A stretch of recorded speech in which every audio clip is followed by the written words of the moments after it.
من سنة 2019 تقريباً بدأنا نلاحظ إن بعض المشاهد بقت معمولة بطريقة مقصوصة. يعني إيه بقى طريقة مقصوصة؟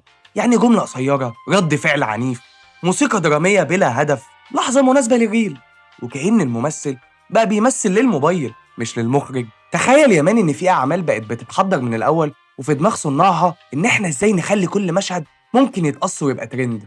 مشهد الصدمة، مشهد الخيانة، ويا سلام بقى لو مشهد خناقة. وبقى كل تفكيرهم يا ترى المشهد ده لما ينزل على التيك توك هيجيب كام مشاهدة في الدقيقة.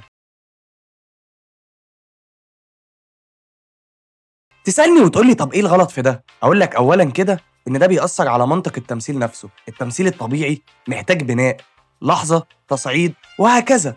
لكن لما الممثل يبقى شايف إن الجملة دي هتتقطع ويتعمل بيها صوت، بيركز في إزاي أقولها جامد مش ليه بقولها أصلاً، والفرق بينهم كبير جدا.